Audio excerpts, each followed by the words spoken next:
Probability का मतलब होता है चांसेस। किसी भी चीज को होने की चांसेस को हम प्रोबेबिलिटी कहते हैं।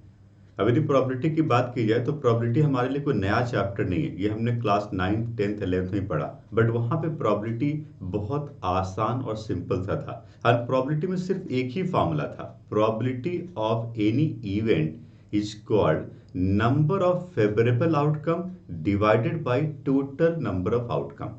बट जब हम क्लास 12th में प्रोबेबिलिटी की बात करें तो हम थोड़ा सा और ज़्यादा डिटेल में पढ़ने वाले हैं, और इस पूरे चैप्टर में प्रोबेबिलिटी बहुत कॉन्सेप्चुअल है। आपको सिर्फ एक बात का ध्यान देना है कि जो फॉर्मूला मैं बता रहा हूँ उस फॉर्मूले का स्टेटमेंट क्या है। ये पूरा चैप्टर स्टेटमेंट बेस्ड है, और स्टेटमेंट के एक वर्ड भी चेंज हो जाएंगे तो फॉर्मूला बिल्कुल चेंज हो जाएगा। इसलिए आपको बहुत केयरफुली इस पूरे वीडियो को सुनना है, और जो इंपॉर्टेंट बात लगती है उसका नोट्स बनाना है, और फिर उसी टाइप के क्वेश्चन को प्रैक्टिस करना है। जितने भी टाइप के पॉसिबल क्वेश्चन टॉपिक वाइज हो सकते हैं वो सब मैं आपको इस वीडियो में बताऊंगा। ठीक है, तो स्टेटमेंट का ध्यान रखना, मैं क्या कह रहा हूं उसका ध्यान रखना, उसके बेसिस पे आपको नोट्स बनाना है। सुनिए, हमारा जो फर्स्ट टॉपिक है this is called conditional probability. अब इसका स्टेटमेंट क्या होगा, देखो कंडीशनल प्रोबेबिलिटी। कंडीशनल प्रोबेबिलिटी कहता है कि probability of an event A, probability of an event ए, ध्यान से सुनिएगा, if it is given that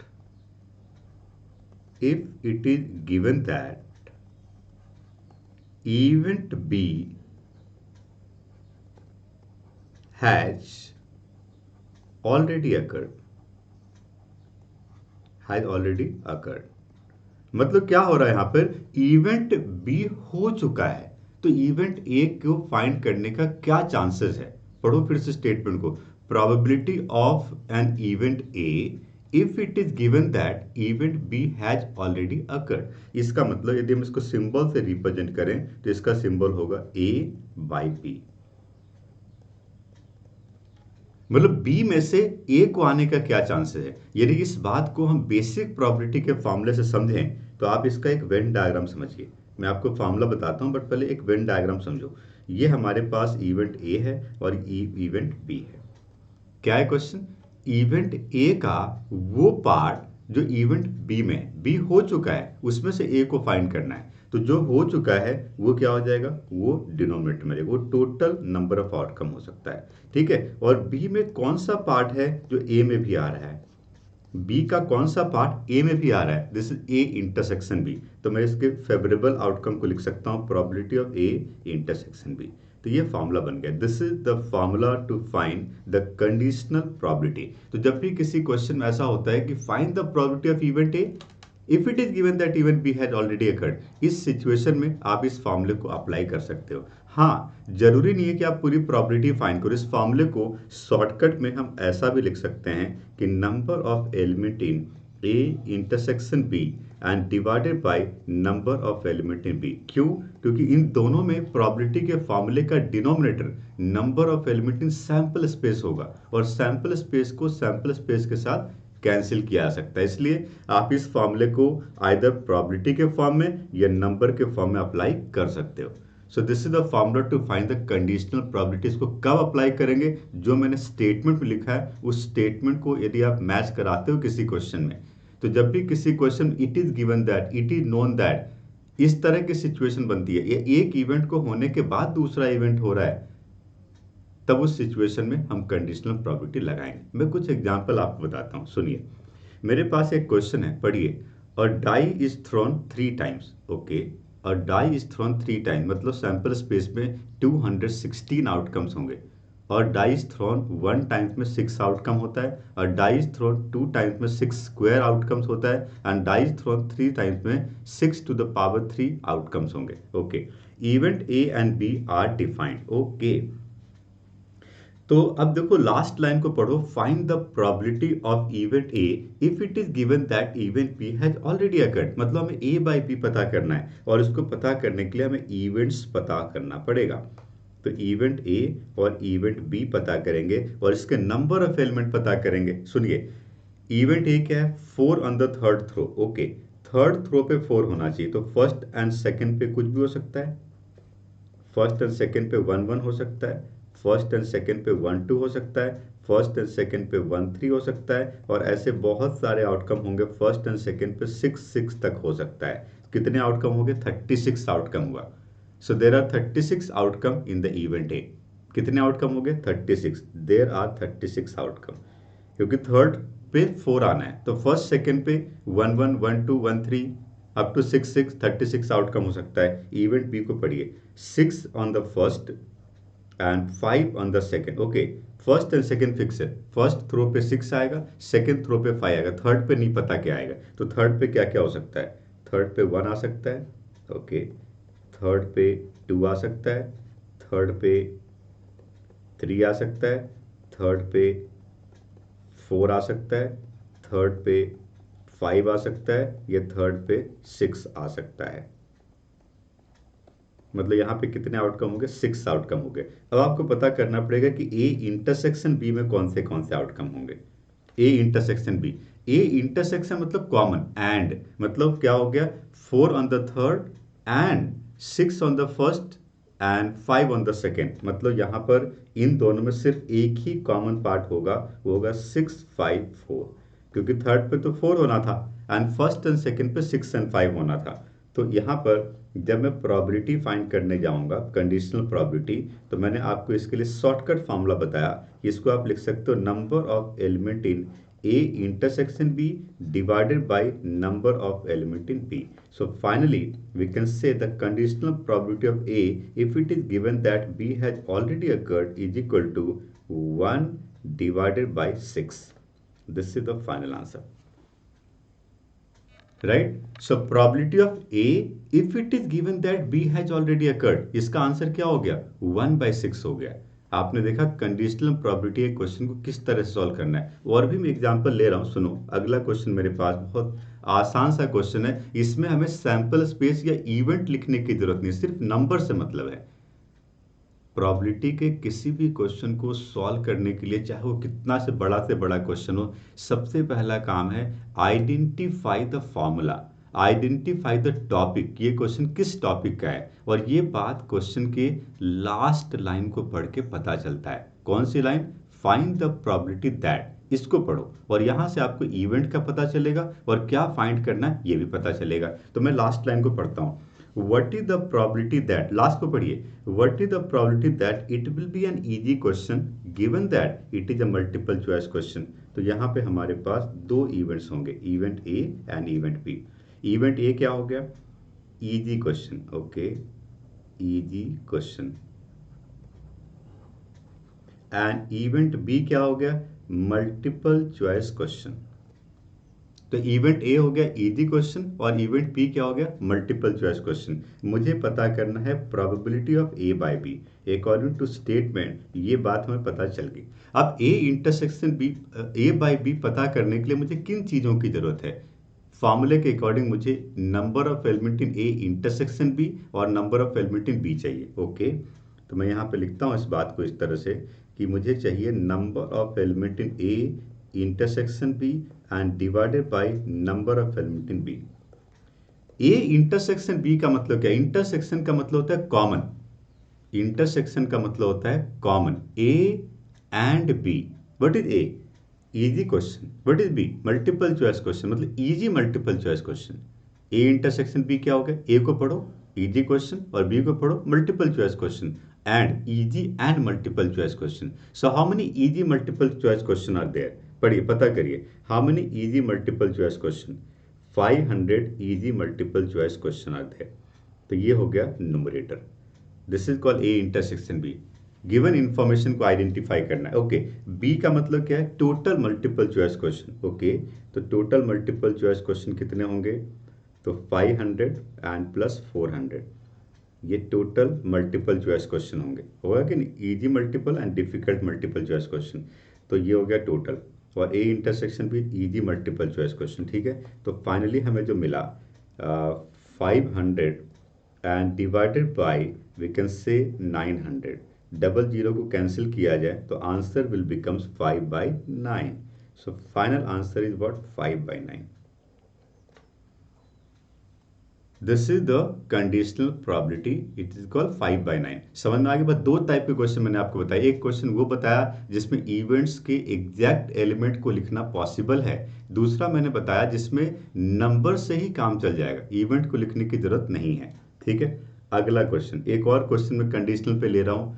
आप पढ़िए क्वेश्चन को, एक्सपेरिमेंट को पढ़ करके देखिए। यदि यहाँ पर सैंपल स्पेस में लेस नंबर ऑफ एलिमेंट है तो आप सैंपल स्पेस को लिख करके उसमें से इवेंट फाइंड करोगे, और यदि लार्ज नंबर ऑफ एलिमेंट है एक्सपेरिमेंट के अंदर तो एग्जैक्ट एलिमेंट लिखने की जरूरत नहीं है। पढ़िए, assume that each born child is equally likely to be a boy or a girl. If a family has two children, what is the conditional probability that both are girls? Okay. तो सबसे पहली बात sample space पता करना पड़ेगा।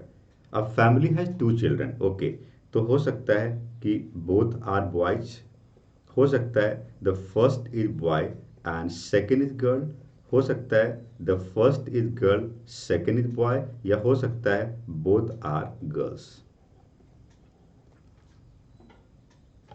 4 outcome है total. अब first part में आप इवेंट ए को पता करिए। What is the probability that both are girls, okay, both are girls, ये इवेंट ए हो गया। What is the probability that both are girls if it is given that the youngest is a girl? तो पहले वाले को Elder and बाद वाले को यंगर मान लेते हैं। यंगेस्ट इज अ गर्ल, तो यंगेस्ट कौन सा है? देखो यंगेस्ट गर्ल किस में है, एक तो बी जी में है और एक जी जी में, इन दोनों केसेस में यंगेस्ट इज अ गर्ल है। So what do mean by A intersection B? A intersection B यहां पे हो गया G G. So when we are finding the conditional probability of A by B, it can be written as number of element in A intersection B and divided by number of element in B. It can be written as 1 divided by 2. This is the answer for the first part. And similarly, if we are thinking the second part of this question, again event A तो same होगा, both are girls, okay. What do you mean by event B? Event B में क्या लिखा है? Second part को पढ़ो question के, second part को, at least one is a girl, okay, at least one girl, कम से कम एक गर्ल होनी चाहिए। तो इसका मतलब ये बी जी हो सकता है, कम से कम एक गर्ल होनी चाहिए, या दोनों गर्ल भी हो सकती है। ठीक है, ये आउटकम हो गया। और यहां पे यदि आप ए इंटरसेक्शन बी फाइंड करने जाओगे, again we have only one element G G. So when we are finding the conditional probability in the second case, it will be number of element in A intersection B and divided by number of element in B. Final answer we can say 1 divided by 3. Number of element in B कितना है? 3 है यहाँ पे, तो answer कितना हो गया? 1/3. This is the answer for the second part. तो आपने देखा कंडीशनल प्रोबेबिलिटी में किस तरह के क्वेश्चन पूछे जाते हैं। कंडीशनल प्रोबेबिलिटीज के ऊपर क्वेश्चन आप प्रैक्टिस कर सकते हो, आइडिया सेम है। पहले पता करो कि ये क्वेश्चन कंडीशनल प्रोबेबिलिटी का है। कैसे पता चलेगा? It is given that, it is known that, इस तरह के स्टेटमेंट यदि बीच में लिखे हैं तब ये क्वेश्चन कंडीशनल का हो सकता है, एंड ये बात क्वेश्चन के लास्ट लाइन से पता चलेगी। ठीक है, सेकंड, अब हमारे पास जो सेकंड टॉपिक है ये है multiplication theorem and independent event. इन दोनों टॉपिक को मैं एक साथ कवर करूंगा, multiplication theorem and independent event. Multiplication theorem and independent event. आपको सिर्फ स्टेटमेंट को पकड़ना है कि किस तरह के स्टेटमेंट में हम इस टॉपिक को या इस फॉर्मूले को अप्लाई करने वाले हैं। Independent events, multiplication theorem and independent event, right. देखो अभी हमने जो फॉर्मूला पढ़ा उस फॉर्मूले में कंडीशनल प्रोबेबिलिटी था, और इसी फॉर्मूले को यदि मैं इस तरीके से लिखना चाहूं कि प्रोबेबिलिटी ऑफ बी बाय, तो मैं इसको क्या लिख सकता हूं? मैं इसको लिख सकता हूं probability of A intersection B and divided by probability of A. Is it correct? ये कंडीशनल प्रोबेबिलिटी का फॉर्मूला है। अभी मैंने कंडीशनल प्रोबेबिलिटी आपको बताया, उसमें यदि मैं ए बाय बी की जगह बी बाय ए लिखता हूं तो डिनोमिनेटर में प्रोबेबिलिटी ऑफ ए आ जाता है, और इस बात को यदि मैं क्रॉस मल्टीप्लाई करूं तो probability of A intersection B जो बनता है वो बनता है probability of A, cross multiply कर रहे हैं हम लोग, multiply probability of B by A. This is a formula for multiplication theorem. अब इस फॉर्मूले को जरा डिटेल में समझो। Probability of A intersection B, तो किस तरह के स्टेटमेंट में हम इसको यूज करेंगे, ध्यान से देखना। What is the statement for this? मैं कह सकता हूं प्रोबेबिलिटी ऑफ, स्टेटमेंट को पकड़िए आप, probability of event A and event B.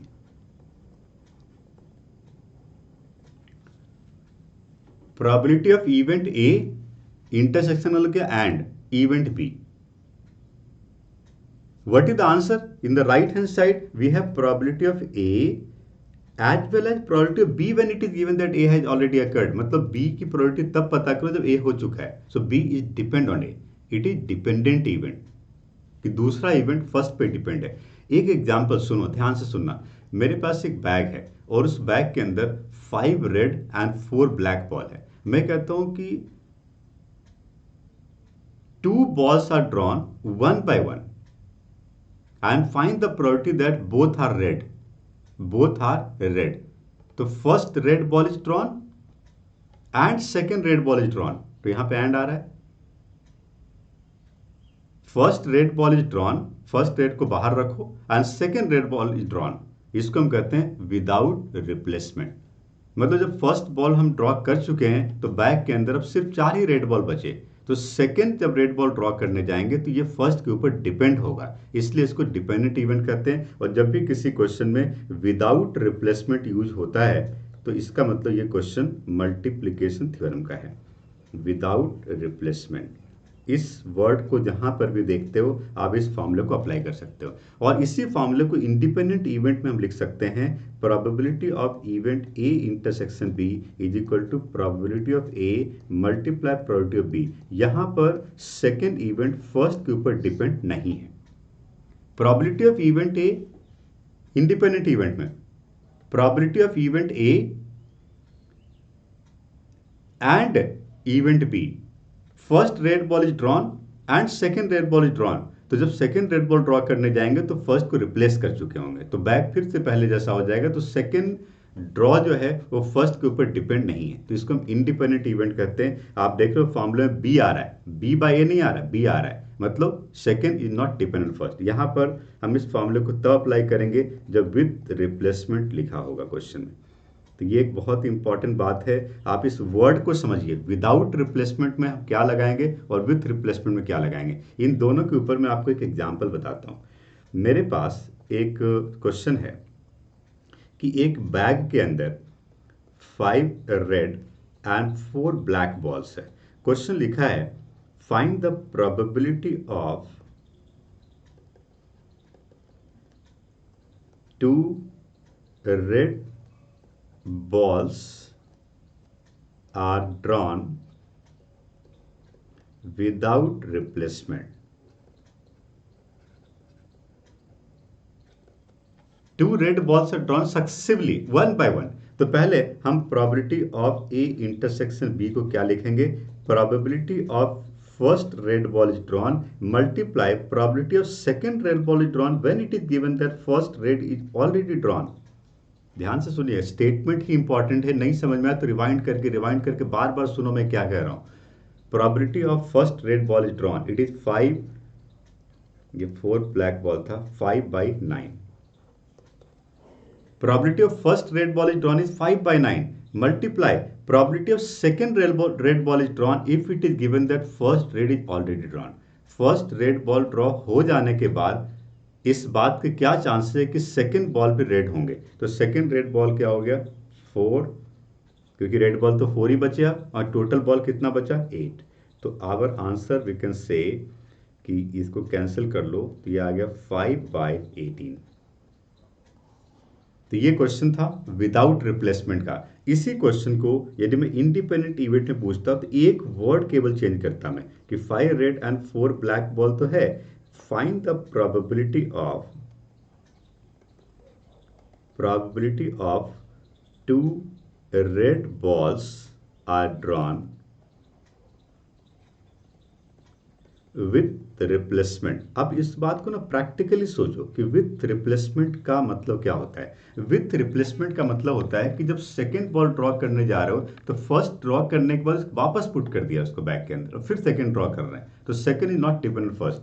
तो यहाँ पे जो आप probability of A intersection B find करने जाओगे, जो कि डिपेंडेंट नहीं है, इंडिपेंडेंट है, इसलिए इसको probability of A multiply probability of B लिखते हैं। तो इसको मैं लिख सकता हूं, first red ball is drawn 5/9, second red ball is drawn again 5/9, because bag फिर से पहले की तरह हो गया। तो second event is not depend on first, इसलिए इसको इंडिपेंडेंट इवेंट कहा जाता है। फॉर्मूला आपको पता चल गया है, 25/81 इसका आंसर होगा। तो मैंने आपको दो चीजें बताई, एक मल्टीप्लीकेशन थ्योरम एंड दूसरा इंडिपेंडेंट इवेंट। दोनों फॉर्मूला सेम है, एक ही चेंजेस है, एक ही इंपॉर्टेंट बात है कि जिसमें सेकेंड इवेंट फर्स्ट के ऊपर डिपेंड नहीं है उसको इंडिपेंडेंट कहते हैं, और जहां पे डिपेंडेंट है वहां पे डिपेंडेंट या मल्टीप्लीकेशन थ्योरम कहा जाता है। कुछ और डिफरेंट एग्जाम्पल्स इन टॉपिक के ऊपर यदि मैं लेना चाहूँ, सुनो, जितने भी टाइप के क्वेश्चन मैं सब लेकर के आपको बताता हूँ। यहाँ पे हमारे पास एक क्वेश्चन है, क्वेश्चन के स्टेटमेंट में से एक वर्ड से पता चल जाता है कि ये क्वेश्चन मल्टीप्लिकेशन थ्योरम का है। वो वर्ड क्या है? Without replacement. पढ़ के देखिए क्वेश्चन को।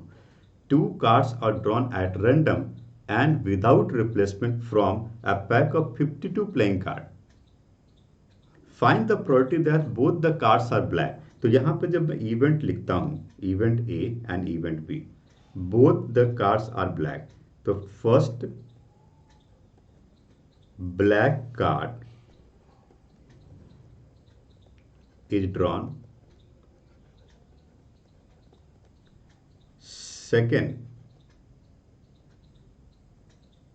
second black card is drawn, first black card drawn and second, पढ़ो क्वेश्चन को, find the probability that two black cards are drawn। तो उसको स्प्लिट कर दिया स्टेटमेंट को, first black is drawn and second black is drawn, तो to black draw हो गया, 1 बाय 1 किया हमने। अब यहां पर क्वेश्चन में विदाउट रिप्लेसमेंट लिखा है, मतलब second event is depend on first. So when we are finding the probability of A intersection B, जो हमें करना है इस क्वेश्चन में, इवेंट्स को लिखना जरूरी है। इवेंट लिखना यदि आप सीख गए तो प्रोबेबिलिटी बहुत आसान है, कुछ 4-5 फॉर्मूले हैं, बस खत्म हो जाती है प्रोबेबिलिटी। बट इवेंट्स कैसे लिखा जाता है और इवेंट को कैसे लिखोगे, लास्ट लाइन से पता चलता है, फाइंड द प्रोबेबिलिटी दैट। ठीक है, अब इसमें हम फॉर्मूला लगाएंगे, probability of event A multiply probability of event B when it is given that A has already occurred, क्योंकि यहां पे बी ए के ऊपर डिपेंड है। So when we are finding the probability of A, मतलब first black ball is drawn, so what is the probability of a black ball is drawn? Black card is drawn. What is the probability of that a black card is drawn? How many black cards are there? 26 black cards are there. So 26 by total card 52. So what is the probability that a black card is drawn is 26 by 52. Multiply what is the probability of the second black card is drawn when it is given that first black is already drawn. इसके statement को समझो। B by A का statement क्या होगा? Probability that the second black card is drawn when it is given that first black is already drawn। इस बात के क्या चांसेस हैं कि सेकंड कार्ड ब्लैक होगा जबकि फर्स्ट ब्लैक ड्रॉ हो चुका है। जब फर्स्ट ब्लैक ड्रॉ हो चुका है तो 25 ब्लैक कार्ड बचे हैं, 25 ब्लैक कार्ड बचे हैं एंड टोटल 51 कार्ड बचा है। ये हो गया विदाउट रिप्लेसमेंट। यही क्वेश्चन विथ रिप्लेसमेंट में होता तो सेकंड भी 26 by 52 लेना पड़ता है हमें। ठीक है, अब इसको थोड़ा कैंसिल करो तो ये 2 हो गया और ये 25 by 102. This is the answer for this question.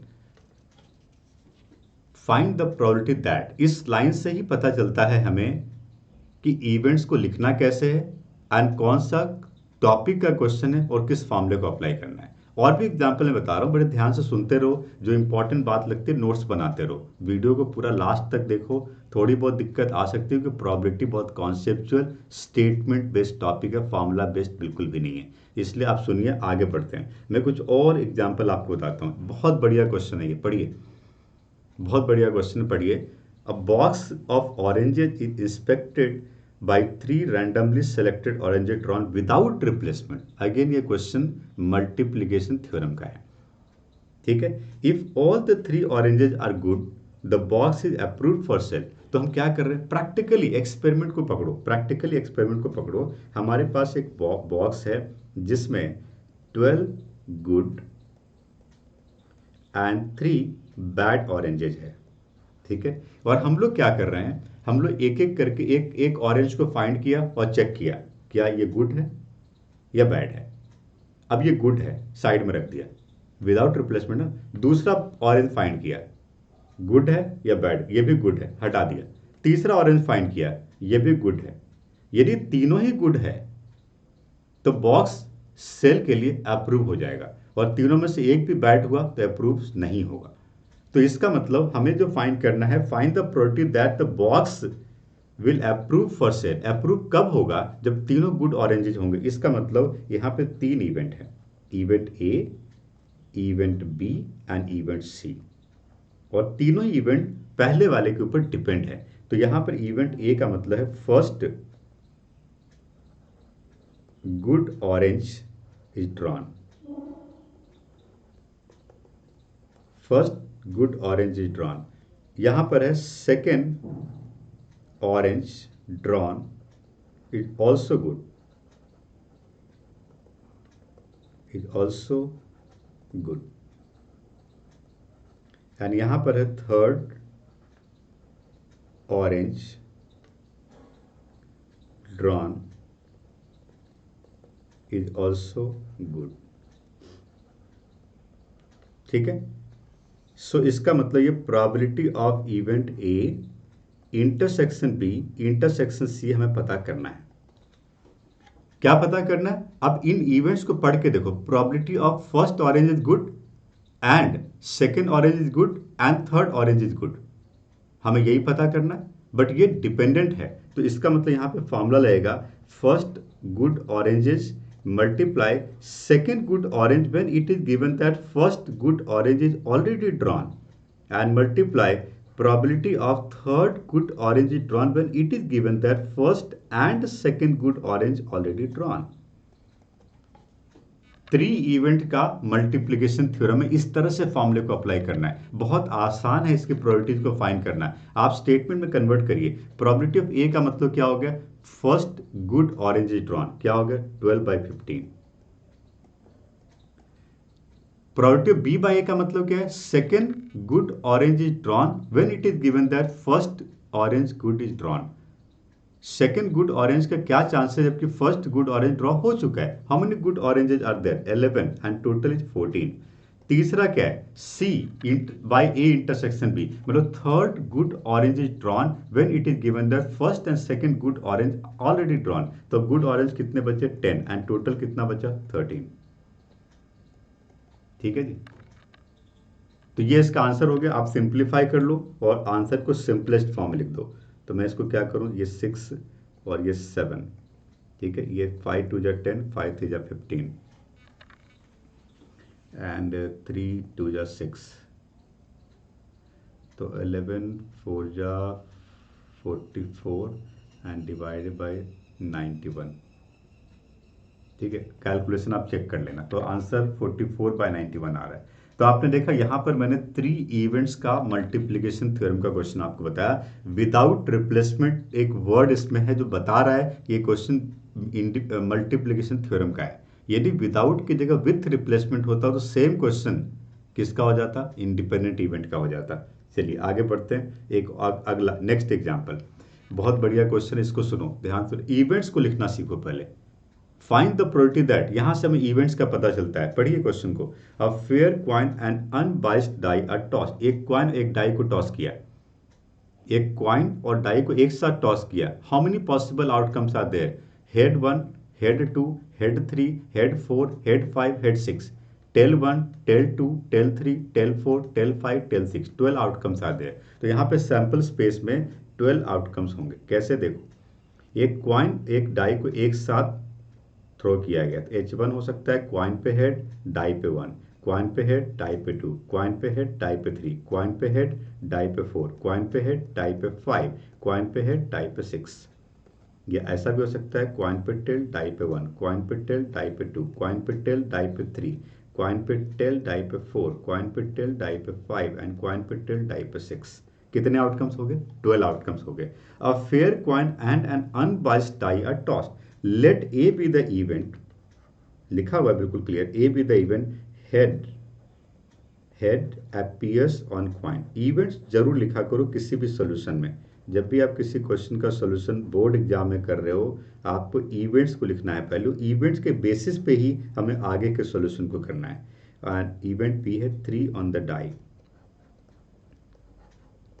लिखा है check whether A and B are independent event और नॉट। इंडिपेंडेंट इवेंट का मतलब probability of A intersection B is equal to probability of A multiply probability of B, ये होना चाहिए, तब ये इंडिपेंडेंट इवेंट होगा।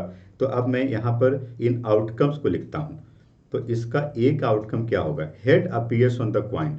Head appears on the coin का मतलब H1, H2, H3, H4, H5 and H6 head appears on the coin. 3 on the die, 3 on the die कहाँ कहाँ पे आ रहा है? H3 and T3 पे आ रहा है। Okay, A intersection B, head on the coin and 3 on the die, and है ना, head on the coin and 3 on the die, कौन सा आउटकम होगा? H3 होगा। ठीक है, अब ये सब की प्रोबेबिलिटी पता करो। प्रोबेबिलिटी ऑफ A पता करो, 6/12, favourable outcome 6, total outcome 12। Okay, probability of B पता करो। प्रोबेबिलिटी ऑफ बी क्या होगा? 2/12 का मतलब क्या हो गया? 1/6। Okay, and probability of A intersection B पता करो। ए इंटरसेक्शन बी में एक आउटकम है और ये 12 हो गया।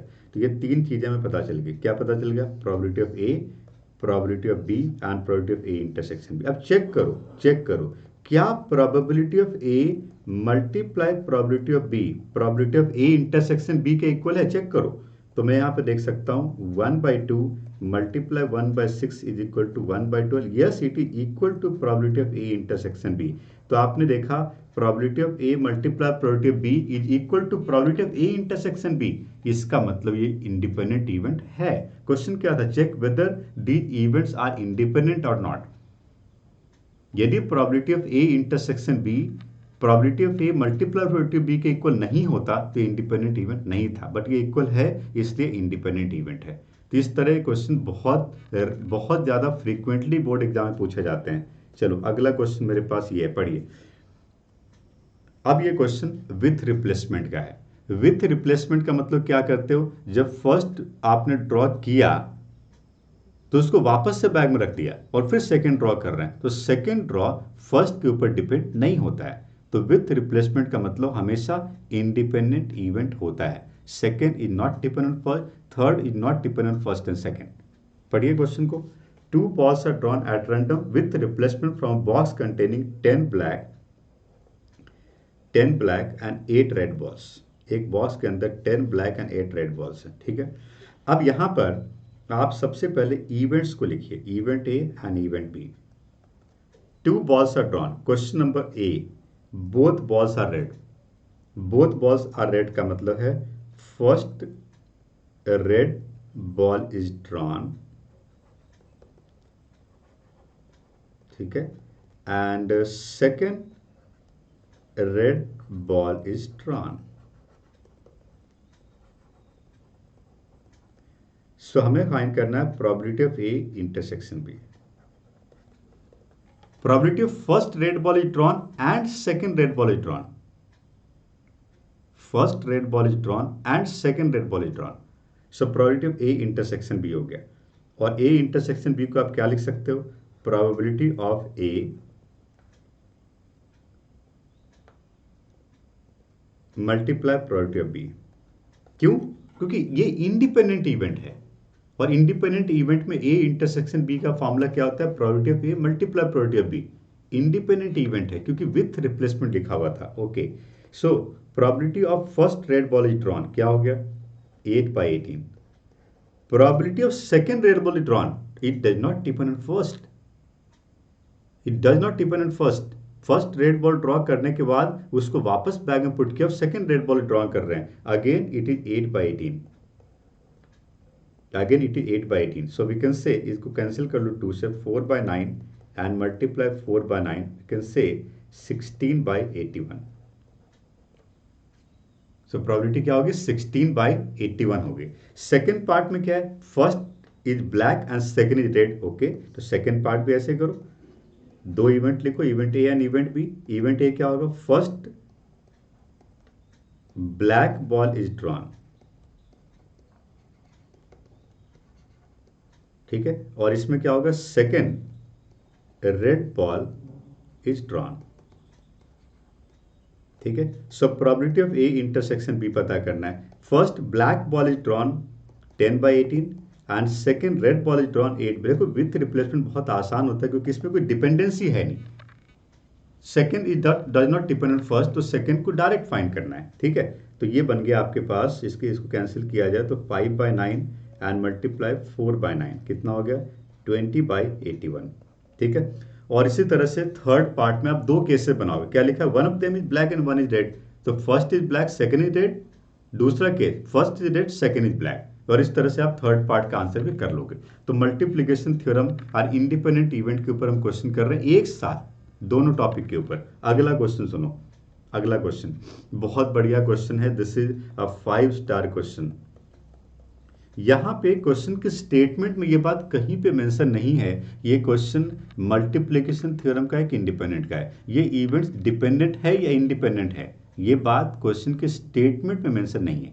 बट इस एक्सपेरिमेंट को प्रैक्टिकली सोचना पड़ेगा कि क्या ये इवेंट्स आपस में डिपेंडेंट है या इंडिपेंडेंट है, ये बात आपको प्रैक्टिकली सोचना पड़ेगा।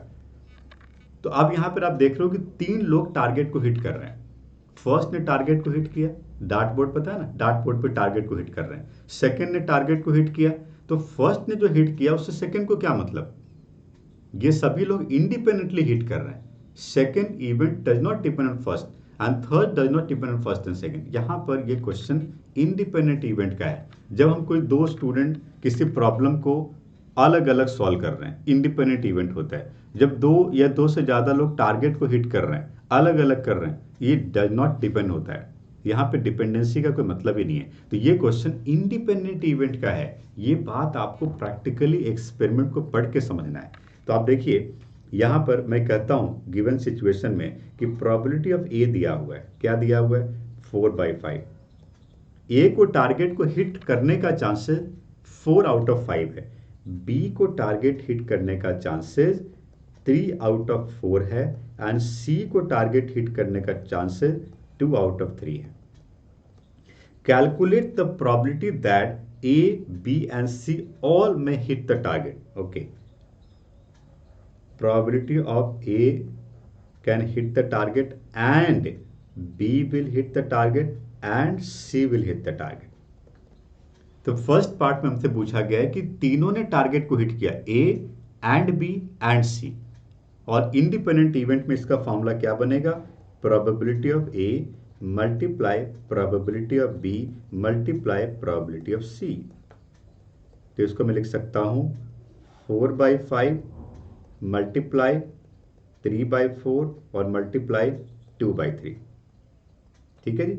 सो इसको इसमें कुछ टर्म्स कैंसिल हो रहे हैं, इसको कैंसिल करिए and final answer we can say 2/5। ये फर्स्ट पार्ट का फाइनल आंसर हो गया। सेकेंड पार्ट में क्या लिखा है पढ़िए, सेकेंड पार्ट में लिखा है probability of find the probability that B and C may hit the target but A may lose the target. इसका मतलब है कि बी ने हिट किया एंड सी ने टारगेट को हिट किया एंड ए ने टारगेट को हिट नहीं किया, मतलब ए नॉट हो गया। बी ने टारगेट को हिट किया, सी ने हिट किया बट ए ने नहीं किया, मतलब क्या हो गया, probability of B multiply probability of C and multiply probability of A not, ठीक है। तो बी का प्रोबेबिलिटी कितना है जी, 3/4, सी का प्रोबेबिलिटी कितना है, 2/3 एंड ए नॉट का मतलब क्या है, 1 माइनस प्रोबेबिलिटी ऑफ ए। जब भी किसी क्वेश्चन में नॉट एन इवेंट होता है तो 1 में से उस इवेंट की प्रोबेबिलिटी को सब्ट्रैक्ट करना पड़ता है। तो मैं कहता हूं प्रोबेबिलिटी ऑफ ए नॉट, तो ए कितना है 4/5, यदि इसको 1 में से सब्ट्रैक्ट करो तो 1 माइनस 4/5 क्या होगा, 1/5। नॉट का मतलब होता है 1 में से उस इवेंट की प्रोबेबिलिटी को सब्ट्रैक्ट करनी है। तो इसको सिंप्लीफाई करोगे आप तो ये 3 कैंसिल हो जाता है, ये 2 कैंसिल हो जाता है, the answer is 1/10। The answer is what, 1/10। तीसरा सी पार्ट क्या लिखा हुआ है, any two of them will hit the target. अब इसमें तीन केसेस बनेंगे, एनी टू ऑफ देम है ना, मतलब क्या हो सकता है, ये हो सकता है कि ए एंड बी ने हिट किया हो एंड सी ने हिट नहीं किया हो। दूसरा केस ये भी हो सकता है कि ए एंड सी ने हिट किया हो एंड बी ने हिट नहीं किया हो। तीसरा ये भी हो सकता है कि ए ने हिट नहीं किया हो और बी एंड सी ने हिट किया हो। यहाँ पे तीन केसेस बनेंगे और तीनों केसेस को सॉल्व करना पड़ेगा जैसा आपने पार्ट बी में किया, ठीक है। And the last one is none of them will hit the target, मतलब A not and B not and C not, तीनों में किसी ने टारगेट को हिट नहीं किया। तो probability of A not multiply probability of B not and multiply probability of C not. None of them will hit the target, किसी ने टारगेट को हिट नहीं, A will not hit the target and B will not hit the target and C will not hit the target, right? So A will not hit the target is 1 by 5, B will not hit the target is 1 by 4 and this is 1 by 3. The final answer we can say 1 by 60. This is the final answer, right? तो इस तरह से आप independent event के question को solve कर सकते हो, बट आपको पहले पता लगाना पड़ेगा कि ये क्वेश्चन इंडिपेंडेंट इवेंट का है या नहीं, राइट? चलिए अगला क्वेश्चन मेरे पास, ये बहुत बढ़िया क्वेश्चन है, ये पढ़िए। A speak truth in 60% of the cases. Okay, A को सच बोलने का चांसेस 60% है एंड बी को सच बोलने का चांसेस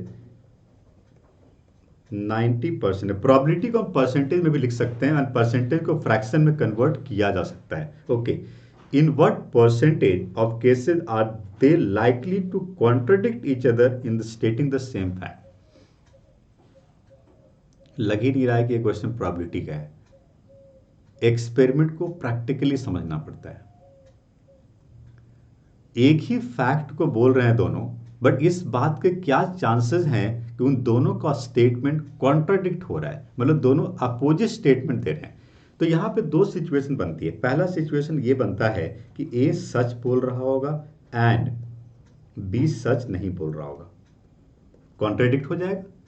ए सच बोल रहा है, बी सच नहीं बोल रहा है, तो दोनों का स्टेटमेंट क्या हो गया, कॉन्ट्राडिक्ट हो गया। दूसरा ये भी हो सकता है कि ए सच नहीं बोल रहा है एंड बी सच बोल रहा है। इन दोनों ही केसेस में एक स्टेटमेंट कॉन्ट्राडिक्ट हो जाएगा एक फैक्ट के ऊपर। समझ में आ रही बात? क्वेश्चन को दोबारा पढ़िए। दोनों का स्टेटमेंट कॉन्ट्राडिक्ट हो रहा है, कॉन्ट्राडिक्ट हो रहा है ना, कॉन्ट्राडिक्ट हो रहा है। कॉन्ट्राडिक्ट तो तभी होगा, दोनों सच बोलेगा तो कॉन्ट्राडिक्ट कैसे होगा, नहीं होगा। ये दोनों झूठ बोलेगा तो कॉन्ट्राडिक्ट नहीं होगा। एक सच एक झूठ बोल रहा है तो कॉन्ट्राडिक्ट हो जाएगा। तो इसलिए हमने दो केसेस बनाया, और इस यदि चूंकि ये इंडिपेंडेंट इवेंट है इसलिए मैं इसको लिख सकता हूं probability of A multiply probability of B not and plus probability of A not and multiply probability of B. ठीक है, प्रोबेबिलिटी ऑफ ए कितना हो गया 60 by 100 and probability of B not कितना हो गया 1 by 100। Probability of B not मतलब 1 minus probability of B, तो 1 माइनस 90 by 100 क्या हो गया 10 by 100, सॉरी 10 by 100 हो गया। फिर प्रोबेबिलिटी ऑफ ए नॉट क्या हो गया 40 by 100 and probability of B क्या हो गया 90 by 100। ठीक है, सो 600 divided by 10,000 and plus 3600 by 10,000। यदि मैं इसको और फर्दर सिंप्लीफाई करता हूँ 4200 by 10,000 हो जाता है, 00 कैंसिल कर दो, 42 by 100। यदि परसेंटेज में आंसर चाहिए तो ये 42% होगा। The final answer is 42%। बहुत बढ़िया क्वेश्चन था। इस क्वेश्चन को आप रट लो, याद कर लो। इस तरह क्वेश्चन बोर्ड एग्जाम में केस बेस्ड क्वेश्चन में भी पूछा जा सकता है। देखो, प्रोबेबिलिटी एक बहुत अच्छा चैप्टर है जिससे competency based question, comprehension type question and case based question बनने के चांसेस हैं। बट कोई भी क्वेश्चन अलग नहीं होगा, जितना मैं इस वीडियो में आपको बता रहा हूँ उससे बाहर नहीं आएगा। उसी टाइप के क्वेश्चन पूछे जाएंगे, बट पूछने का तरीका अलग हो सकता है, उसमें और लंबी कहानी बनाई जा सकती है। ये बिल्कुल सिंपल 2 लाइन में क्वेश्चन था, इसी को एक कहानी बनाएगा कि ये स्टेटमेंट है, अब ये सही बोल रहा है, ये झूठ बोल रहा है, तो बहुत बड़ा क्वेश्चन बन जाएगा ये, बट आइडिया सेम होगा। तो आपने देखा इंडिपेंडेंट इवेंट के क्वेश्चन किस तरह से पूछे जाते हैं। ठीक है, अगला टॉपिक जो हमारे पास है वो है टोटल प्रोबेबिलिटी का। Next topic we have total probability. Total probability and Bayes theorem, ये दो ऐसे टॉपिक हैं जहां से long answer type question generally पूछे जाते हैं। तो आपको बहुत केयरफुली इन टॉपिक को समझना है, कॉन्सेंट्रेट करना है और स्टेटमेंट को पकड़ना है कि किस तरह के स्टेटमेंट में हम टोटल प्रोबेबिलिटी लगाएंगे और किस तरह के स्टेटमेंट बेस थ्योरम लगाएंगे। ठीक है। सो टोटल प्रोबेबिलिटी, जब भी किसी क्वेश्चन में एक्सपेरिमेंट दो स्टेप्स में हो रहा हो, ध्यान से सुनो, जब भी किसी क्वेश्चन में एक्सपेरिमेंट दो स्टेप में हो रहा है जिसमें सेकंड स्टेप फर्स्ट स्टेप के ऊपर डिपेंड है, इस तरह के क्वेश्चन को हम टोटल प्रोबेबिलिटी का क्वेश्चन कहते हैं। एक एग्जांपल, मैं कहता हूं कि अ bag contain 5 red and 4 black ball, another bag contain 6 red and 5 black ball, a red ball is drawn. किस में से ड्रॉ करोगे? किस में से ड्रॉ करोगे? पहले बैग सेलेक्ट करना पड़ेगा। क्वेश्चन लिखा find the probability that a red ball is drawn from one of the bag. तो एक्सपेरिमेंट दो स्टेप में हुआ, पहले बैग को सेलेक्ट करेंगे फिर बॉल को ड्रॉ करेंगे, पहले बैग को सेलेक्ट करेंगे फिर बॉल को ड्रॉ करेंगे। Select a bag then draw a ball, select a bag then draw a ball. तो पहला स्टेप क्या हुआ? एक बैग को सेलेक्ट किया। दूसरा स्टेप क्या हो गया? बॉल को ड्रॉ किया। दो स्टेप में हो रहा है एक्सपेरिमेंट। एक्सपेरिमेंट दो स्टेप्स में हो रहा है। तो इस तरह की सिचुएशन जब भी बनती है, हम लास्ट टाइम को पढ़ेंगे। यदि सेकंड स्टेप के ऊपर बात की जा रही है तो क्वेश्चन टोटल प्रोबेबिलिटी। मैं एग्जांपल बताऊंगा, पहले ध्यान से सुनो। पहला स्टेप है सैंपल स्पेस के अंदर इस तरह के इवेंट E1, E2, E3, ऐसे दो या दो से ज्यादा इवेंट यहां पे पॉसिबल है और ऐसे बहुत सारे इवेंट हो सकते हैं। एंड दूसरा स्टेप इसके ऊपर डिपेंड, इस सब के ऊपर डिपेंड है, इवेंट ए, जिसकी प्रोबेबिलिटी हमें पता करनी। टोटल प्रोबेबिलिटी कहता है कि आप प्रोबेबिलिटी ऑफ ए पता करो। तो प्रोबेबिलिटी ऑफ ए क्या बनेगा? देखो, A intersection E1, A intersection E2 and A intersection E3। ये बनेगा probability of A intersection E1 and plus probability of A intersection E2 and plus probability of A intersection E3। और इस बात को यदि मैं डिपेंडेंट इवेंट मल्टीप्लिकेशन थ्योरम से split करना चाहूं तो ये हो जाएगा probability of E1 multiply probability of A by E1 and plus probability of E2 multiply probability of A by E2 and plus probability of E3 and multiply probability of A by E3। समझ में आ रही बात? This is the question of total probability. Total probability का formula ये बन गया। This is the formula of total probability. जब भी किसी क्वेश्चन में इवेंट ए की प्रोबेबिलिटी फाइंड करनी होगी, we can apply this formula. ये बात आपको तब समझ में आएगी जब मैं एक एग्जाम्पल आपको बताऊंगा। पहले आप फॉर्मूले को नोट करिए, मैं आपको एग्जाम्पल बताता हूं। पहले तो आइडेंटिफाई करो, how can we say that the question from total probability. This is the situation. अब मैं एक प्रैक्टिकल एग्जांपल लेके बताता हूं। ये देखो, ये क्वेश्चन मेरे पास है, बढ़िया सुनना, ठीक से सुनो। अ बैग कंटेन्स 8 वाइट, एक bag contains 8 white and 7 black balls. Okay, another bag contain, the second bag contain 5 white and 4 black balls. पढ़ लिया? आगे पढ़िए। One ball is randomly picked up from bag A and mixed up with the balls in bag B। Bag A से एक ball draw किया और bag B में mix कर दिया। बहुत अच्छी बात है। Then a ball is randomly drawn out from bag B, और फिर बैग बी से एक बॉल ड्रॉ कर रहे हैं। Find the probability that the ball drawn is white. मतलब क्वेश्चन क्या है, इवेंट्स को पहले समझो। इवेंट्स क्या होगा? पहला स्टेप, एक्सपेरिमेंट का स्टेप 1 को समझिए।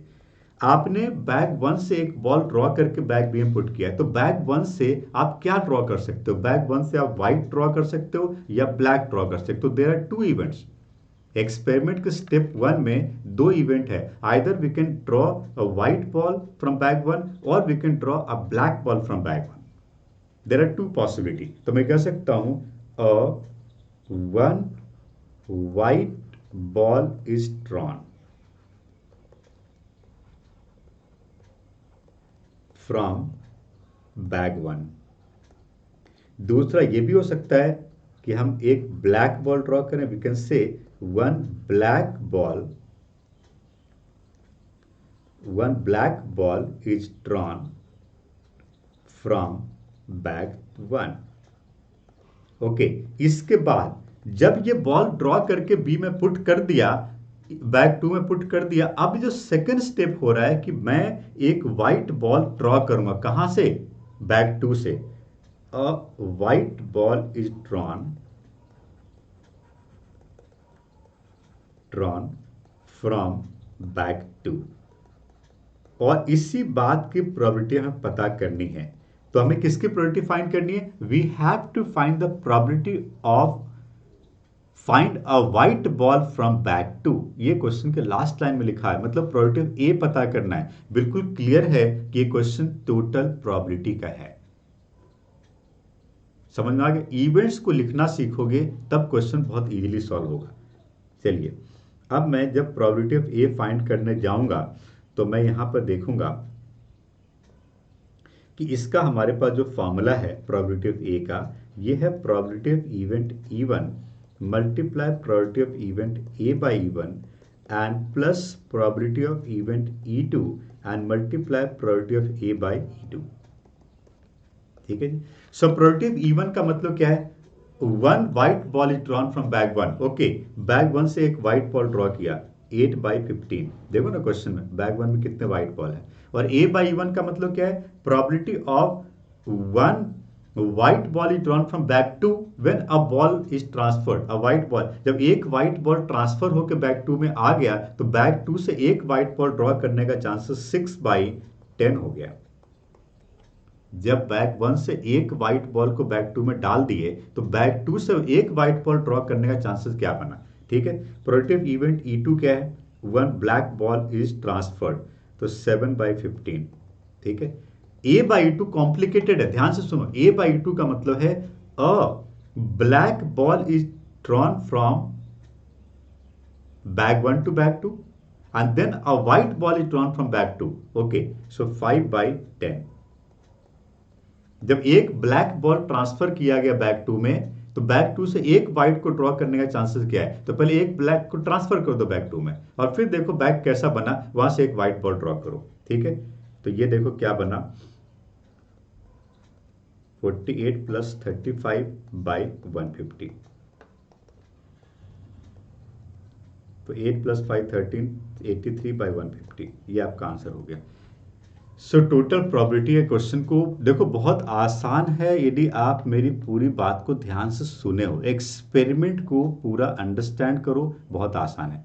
इससे भी आसान है बेस थ्योरम। हालांकि बेस थ्योरम का फॉर्मूला थोड़ा लेंदी है, बट वो टॉपिक इससे आसान है। क्वेश्चन को देख के बहुत इजीली पता चल जाता है ये क्वेश्चन बेस थ्योरम का है। देखिए, अगला टॉपिक हमारे पास जो सबसे इंपॉर्टेंट टॉपिक है इस चैप्टर का, वो है बेस थ्योरम। बेस थ्योरम का मतलब क्या है? समझो बात। बेस थ्योरम, तो बेस थ्योरम में पहले टोटल प्रोबेबिलिटी वाली बात को समझते हैं। टोटल प्रोबेबिलिटी में कहा जा रहा था कि आपके पास बहुत सारे इवेंट हैं। आपसे कहा जा रहा था event E1 E2 E3 and so on, n event है आपके पास, और event A depend on all the event है। यहां पर भी सिचुएशन सेम है, बट यहां पे हमें रिवर्स प्रोबेबिलिटी पता करनी है। सिचुएशन सेम है but we have to find the reverse probability. मतलब हमें प्रोबेबिलिटी ऑफ ए नहीं पता करना, प्रोबेबिलिटी ऑफ E1/A पता करना है। तो प्रोबेबिलिटी ऑफ E1/A में यदि कंडीशनल प्रोबेबिलिटी का फॉर्मूला लगाया जाए तो ये probability of A intersection E1 and divided by probability of A हो जाता है। ठीक है, A इंटरसेक्शन E1 का मतलब होता है जो कि डिपेंडेंट इवेंट है, तो मल्टीप्लिकेशन थ्योरम से probability of E1 multiply A/E1 and divided by total probability P of A। अभी हमने पढ़ा था पिछले टॉपिक में, ये था probability of E1 multiply probability of A/E1 and plus probability of E2 multiply probability of A/E2 and so on. जितने भी इवेंट है, 2 3 4 जितने भी इवेंट हैं उन सबको लिखता लो। So this is the formula for Bayes theorem. बहुत आसान टॉपिक है। यदि मैं आपको कुछ एग्जांपल से बताऊं, फॉर्मूला याद रखना पड़ेगा। This is the reverse probability, A/E1 नहीं, E1/, या E2/, या E3/, जो भी पूछा गया है उसको न्यूमरेटर में रखना है। यदि E1/A पूछा गया है तो E1 को न्यूमरेटर में रखो, E2 बाय पूछा गया तो E2 को न्यूमरेटर में रखो, बाकी सबको डिनोमिनेटर में रखो। ठीक है, जब कुछ एग्जाम्पल बताऊंगा तो बेटर समझ में आएगा। बेस थ्योरम के ऊपर मैं कुछ एग्जाम्पल ले रहा हूं। पहला क्वेश्चन मेरे पास है, पढ़िए। एक बैग है, bag 1, it contains 3 red and 4 black balls, and another bag 2 contains 5 red and 6 black balls. ये तो गिवन सिचुएशन है। एक्सपेरिमेंट क्या है? What is experiment? एक्सपेरिमेंट को पढ़िए। One ball is drawn at random from one of the bag. ये बड़ा interesting बात है। वन ऑफ द बैग क्या होता है? किससे ड्रॉ करोगे? तो यहां पे दो केसेस बना, फर्स्ट से करोगे, सेकंड से करोगे। इसलिए एक्सपेरिमेंट 2 स्टेप में होता है कि पहले तो बैग को सेलेक्ट करें और फिर उसमें से बॉल को ड्रॉ करें। तो आप देख रहे हो कि one ball is drawn at random from one of the bag and it is found to be red, और ये रेड है। What is the probability that is drawn from bag 2? Events लिखना सीखो। यहां पर एक्सपेरिमेंट का स्टेप 1 ये है कि आप पहले बैग को सेलेक्ट करोगे। Bag 1 is selected, bag 1 is selected, और यहां पर हो जाता है bag 2 is selected. And event A का मतलब क्या होता है? इवेंट ए का मतलब क्या होता है? इसके बाद क्या हो रहा है? इसके बाद एक ड्रॉ कर रहे हैं, क्या? रेड बॉल ड्रॉ कर रहे हैं। A red ball is drawn, a red ball is drawn. इसके बाद हम एक रेड बॉल ड्रॉ कर रहे हैं। सो हमें फाइंड क्या करना? Find the probability that it was drawn from bag 2, मतलब प्रोबेबिलिटी E2 बाय ए पता करना है। So we have to find the probability E2 by, क्या पता करना है? E2 बाय ए पता करना है।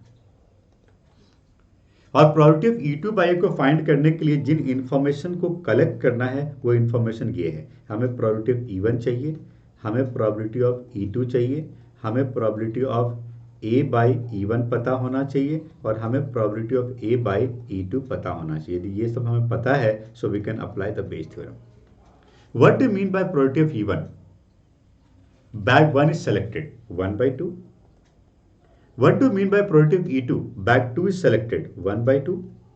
दो बैग है ना, दो बैग में से बैग 1 को सेलेक्ट होने के क्या चांसेस है? 1/2। दो बैग में से बैग 2 को सेलेक्ट करने के क्या चांसेस है? अगेन 1/2। A बाई 1 का मतलब क्या है? A बाई 1 का मतलब है a red ball is drawn from bag 1। A by 1 का मतलब क्या है? कंडीशनल प्रोबेबिलिटी के स्टेटमेंट को समझो। A बाई 1 का मतलब क्या है? A red ball is drawn when bag 1 is selected. तो बैग 1 को सेलेक्ट कर लिया, इसमें से रेड बॉल ड्रॉ करने का चांसेस क्या है? 3/7। A बाई 2 का मतलब क्या है? A red ball is drawn from bag 2। Okay, bag 2 से रेड बॉल को सेलेक्ट करने का चांसेस 5/11 है। ठीक है।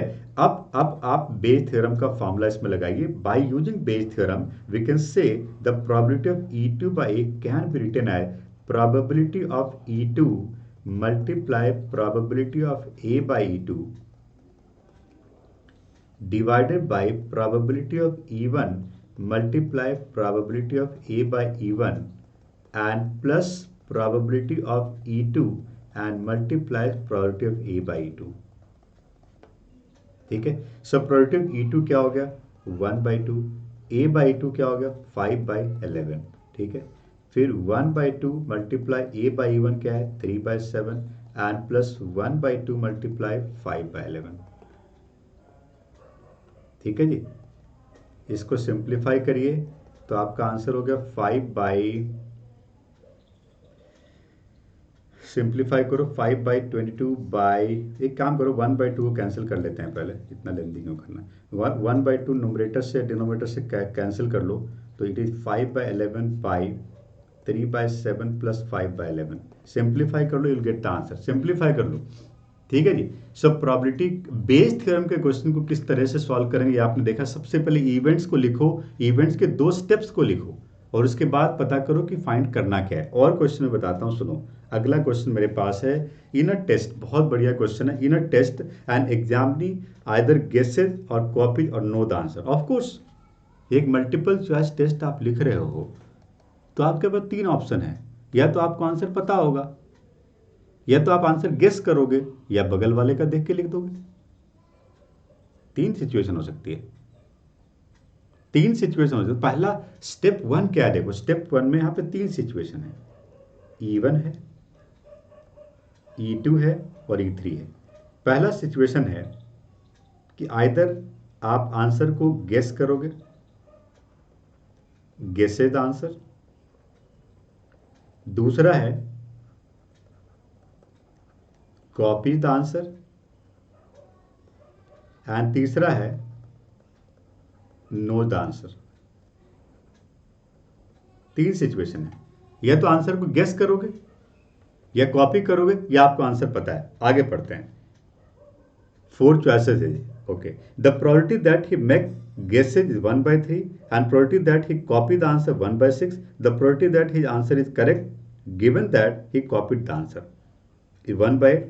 Find the probability that he know the answer given that his answer is correct. Given that his answer is correct, event A क्या है?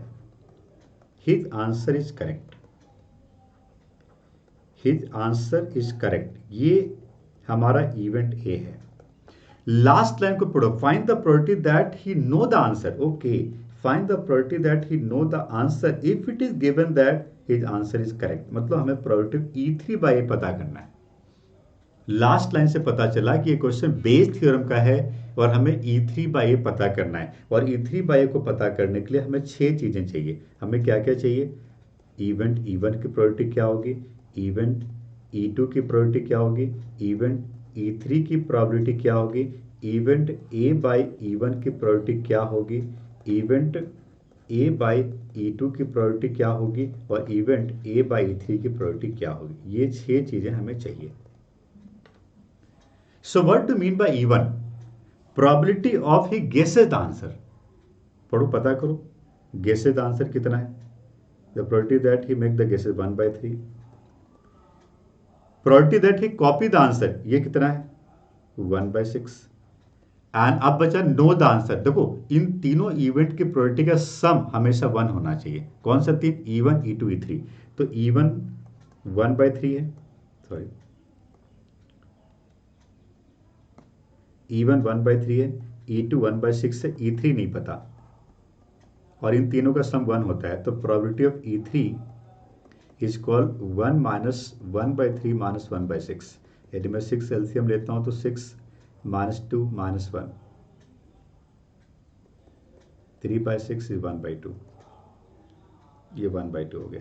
इन तीनों की प्रोबेबिलिटी का सम हमेशा 1 होना चाहिए। तो यदि तीसरा नहीं भी पता है तो हम 1 में से सब्ट्रैक्ट करके पता कर लेंगे। ठीक है, रफ में। ओके, A/1 का मतलब क्या है? स्टेटमेंट को पढ़ो, A/1 को स्टेटमेंट में कन्वर्ट करो। His answer is correct if he guesses the answer. Okay, his answer is correct if he guesses the answer 1/4। Multiple choice question में 4 चॉइसेस हैं, और यदि आप गेस करते हो तो करेक्ट होने का चांसेस क्या है? अरे सोचो ना यार, सोचो।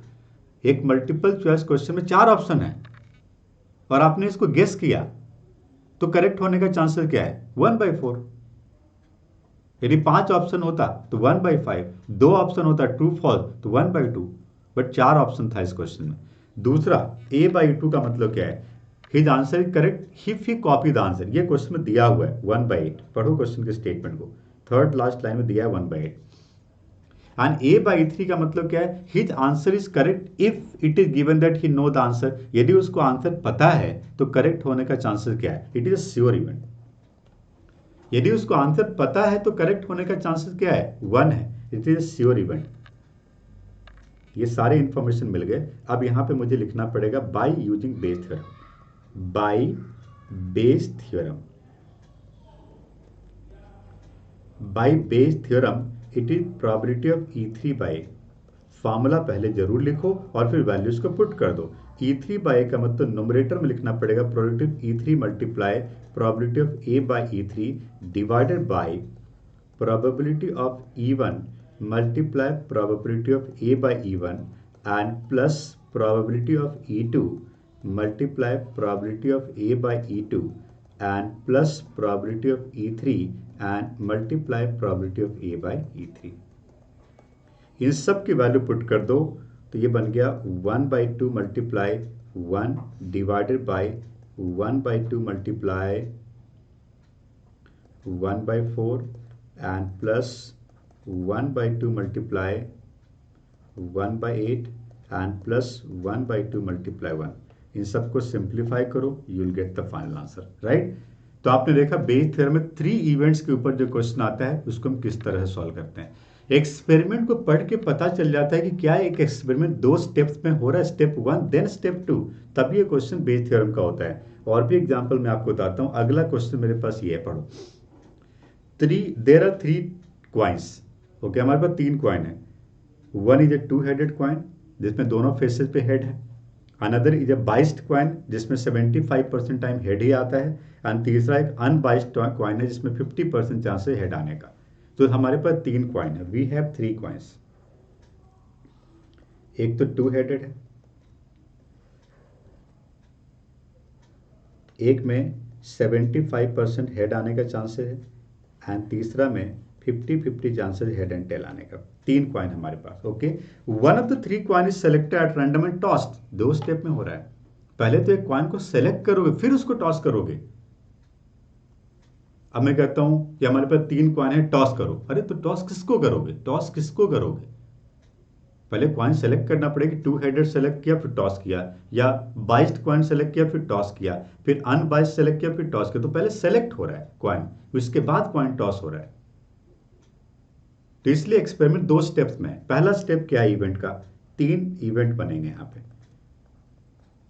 3 इवेंट बनेगा यहां पे। पहला इवेंट इवन होगा, अ 2-हेडेड coin is selected. 2-headed coin is selected. A biased coin is selected. And unbiased coin is selected. ठीक है, तो पहले सेलेक्ट हो गया। आगे बढ़ते हैं क्वेश्चन को। One of the 3 coins is selected and toss it shows head. Okay, event A बन गया, द क्वाइन शोज हेड। ठीक है, find the probability that it was a 2-हेडेड क्वाइन। इस बात का क्या चांसेस है कि ये 2-हेडेड क्वाइन होगा, मतलब इवन बाय ए पता करना है। 2-हेडेड क्वाइन क्या है, इवन। तो we have to find E one by A. और इवन बाय ए को पता करने के लिए हमें क्या क्या इंफॉर्मेशन चाहिए? हमें चाहिए प्रोबेबिलिटी ऑफ इवन क्या होता है, प्रोबेबिलिटी ऑफ E2 क्या होगा, प्रोबेबिलिटी ऑफ E3 क्या होगा। इन सब के इवेंट्स लिखे हुए हैं, यहां से इन सब की वैल्यू आपको मिल जाती है। ए बाय E1 क्या होगा, probability of A by E2 क्या होगा and probability of A by E3। ये सब यदि आपको पता चल गया तो बेस थ्योरम अप्लाई करना आप सीख चुके हो, बहुत आसान है। तो प्रोबेबिलिटी ऑफ इवन, 3 क्वाइन है, इन तीनों क्वाइन में 2-हेडेड क्वाइन को सेलेक्ट करने का चांसेस क्या है, 1/3, बाइस्ड 1/3, अनबाइस्ड 1/3। इन तीनों का सम 1 होना चाहिए। इन तीनों प्रोबेबिलिटी का सम हमेशा 1 होना चाहिए। 3 क्वाइन में किसी एक को सेलेक्ट करना है, चांसेस हमेशा 1/3 होता है।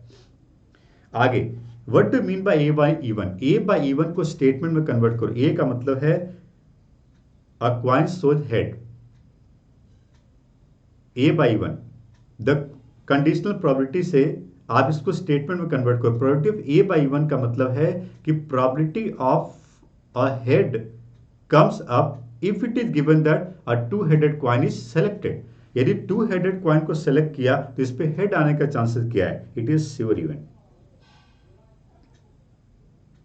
ए बाय E2 का मतलब क्या है, what is the probability of getting a head when a biased coin is toss, जिसमें हेड आने का चांसेस 75% था। तो इसका मतलब इसमें हेड आने का चांसेस दिया हुआ है 75%। एंड तीसरा ए बाय E3, हेड आने का चांसेस क्या होगा यदि मैं एक अनबाइस्ड क्वाइन सेलेक्ट कर रहा हूं। तो अनबाइस्ड क्वाइन में हेड आने का चांसेस 50% होता है, जिसको मैं 1/2 कर सकता हूं।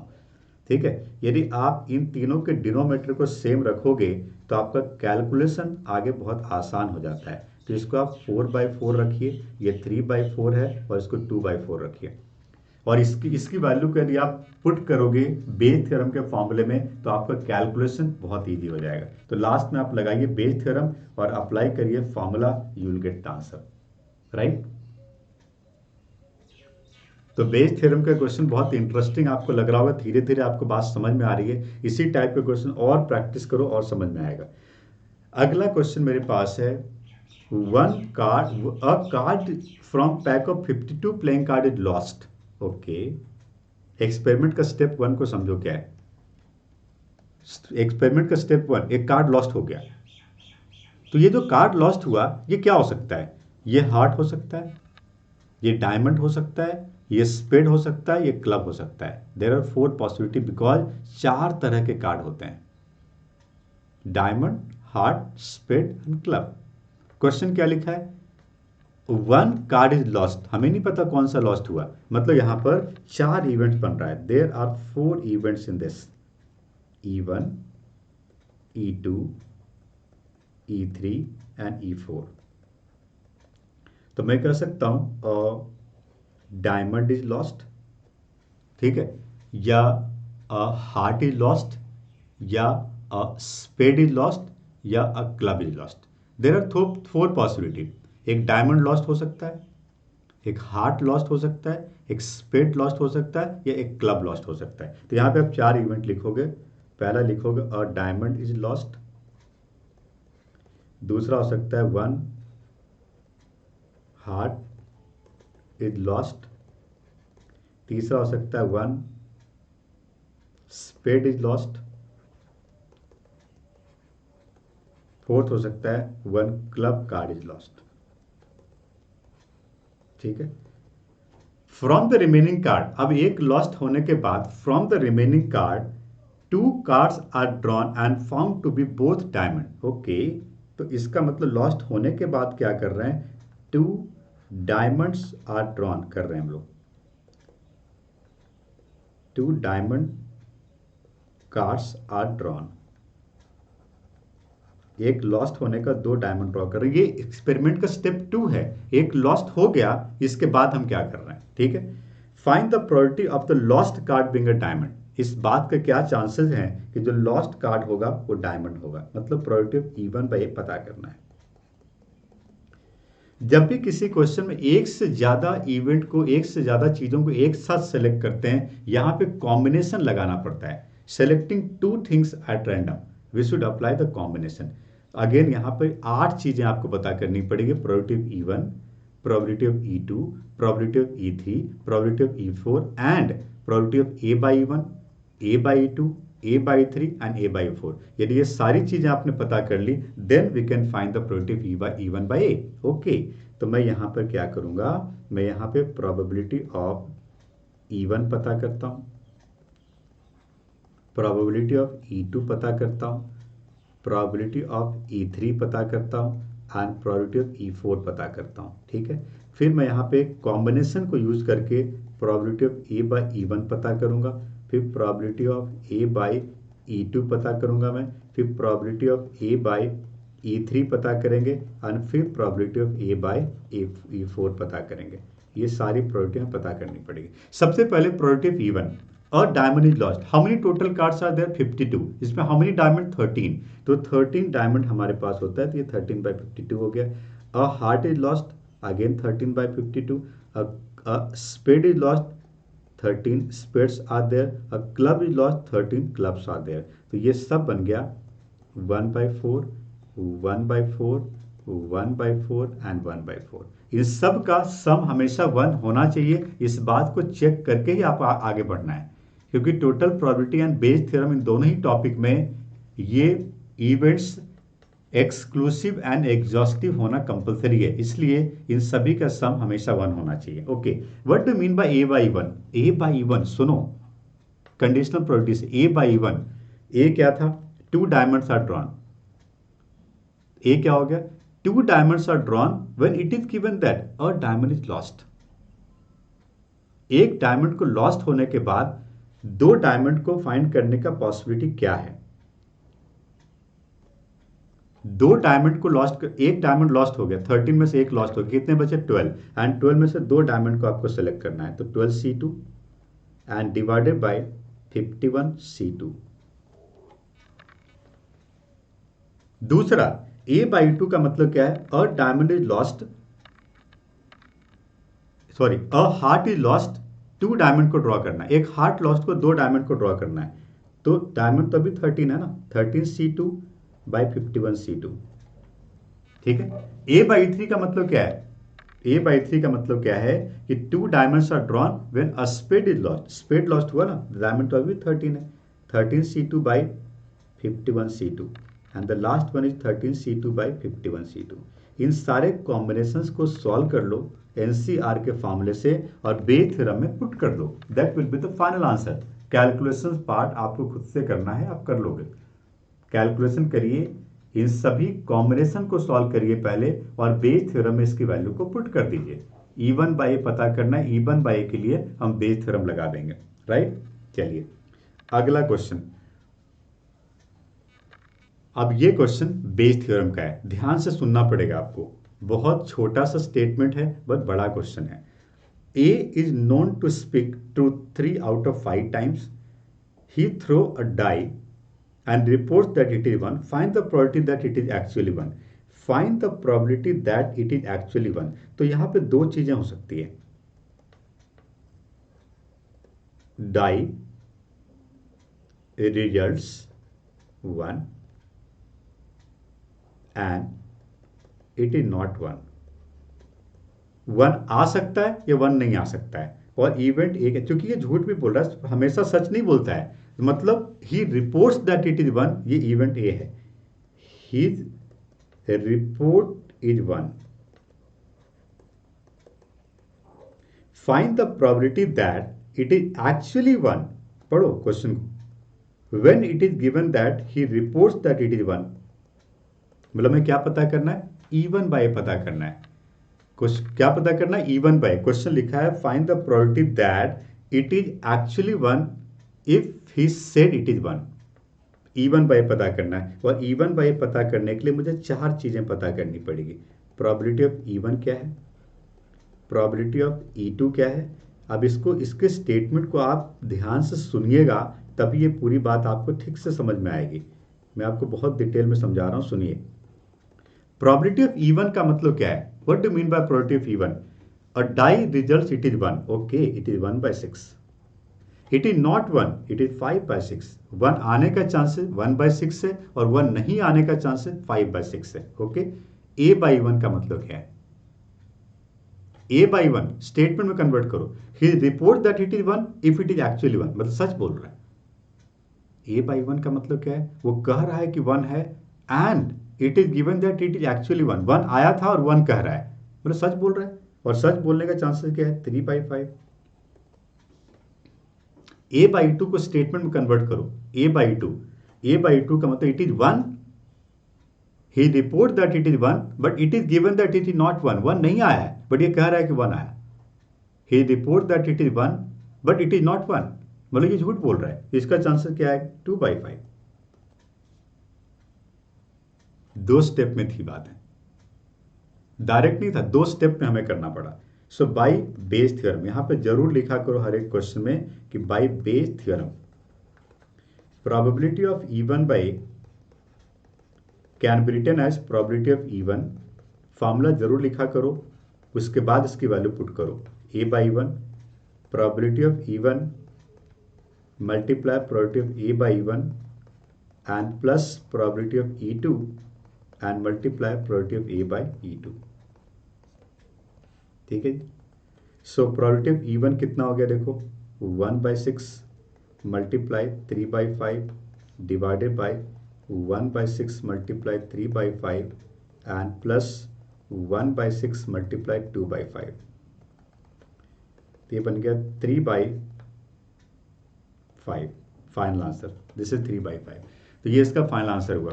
ठीक है, बेस थ्योरम के ऊपर जितने भी डिफरेंट टाइप का प्रॉब्लम थे मैंने आपको बताया। अब हमारे पास प्रोबेबिलिटी में एक लास्ट टॉपिक है, दैट इज प्रोबेबिलिटी डिस्ट्रीब्यूशन। बहुत छोटा सा टॉपिक है, ध्यान से सुनिएगा। प्रोबेबिलिटी डिस्ट्रीब्यूशन नाम से क्लियर है, बहुत सारी चीज़ों की प्रोबेबिलिटी पता करनी पड़ेगी। प्रोबेबिलिटी डिस्ट्रीब्यूशन को पढ़ने के लिए सबसे पहले आपको रैंडम वेरिएबल के बारे में जानना पड़ेगा। रैंडम वेरिएबल, रैंडम वेरिएबल को हम कैपिटल एक्स से रिप्रेजेंट करते हैं। Random variable is represented by capital X. Random variable का मतलब होता है नंबर ऑफ थिंग्स। एक एग्जांपल मैं कहता हूं 3 coins are tossed, find the probability distribution of number of heads. जब 3 कॉइन को टॉस कर रहे हो तो नंबर ऑफ हेड 0 भी हो सकता है, कोई हेड नहीं हो, या नंबर ऑफ हेड 1 हो सकता है, या नंबर ऑफ हेड 2 हो सकता है, या नंबर ऑफ हेड 3 हो सकता है। तो जब आपसे पूछा जाए कि नंबर ऑफ हेड की प्रोबेबिलिटी पता करो, तो जहां पे नंबर ऑफ थिंग्स की प्रोबेबिलिटी पता करनी है वो क्वेश्चन प्रोबेबिलिटी डिस्ट्रीब्यूशन का है। एंड नंबर ऑफ थिंग्स को ही हम रैंडम वेरिएबल कहते हैं। Number of things is known as random variable. So what is random variable? Random variable is number of things. 2 dice are thrown. Find the probability distribution of number of 6. 2 die को throw किया तो उन दोनों में कितनी बार 6 आ सकता है? हो सकता है दोनों में किसी में 6 ना है, 0, या एक 6 आ सकता है 1, या 2 6 आ सकता है 2। तो रैंडम वेरिएबल की 3 वैल्यू यहां पे होगी 0 1 2। तो जहां भी क्वेश्चन लिखा है रैंडम वेरिएबल मतलब नंबर थिंग्स, उसको रैंडम वेरिएबल कहते हैं। तो random variable is called number of things. ठीक है। और रैंडम वेरिएबल की यदि मुझे वैल्यू पता चल जाए तो मैं उसका ऊपर क्वेश्चन सॉल्व कर सकता हूं। मैं एक एग्जांपल लेता हूं, 3 coins are tossed. Find the probability distribution of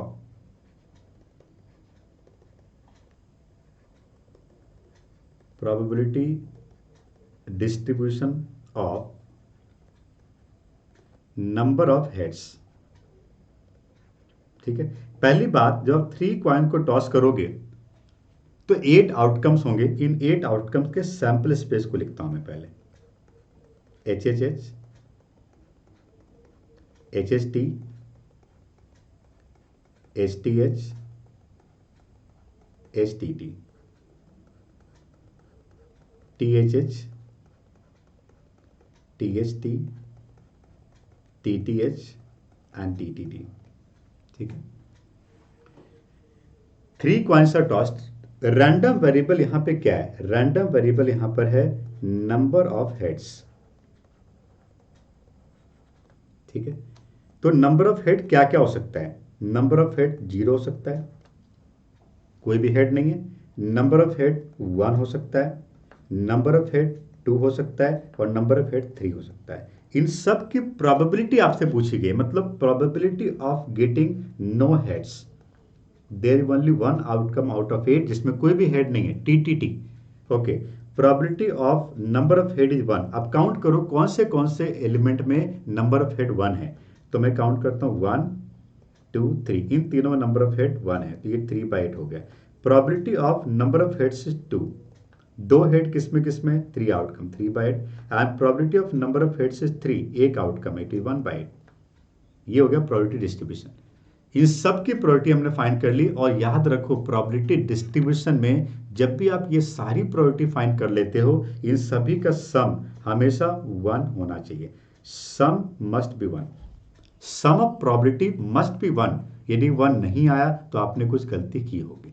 तो ये बात जरूर चेक करिए। कई बार ऐसे भी क्वेश्चन पूछे जाते हैं जिसमें इन सभी प्रोबेबिलिटी दी होती है या वेरिएबल में दी होती है, के फॉर्म में या ए के फॉर्म में, और उसको फाइंड करना पड़ता है।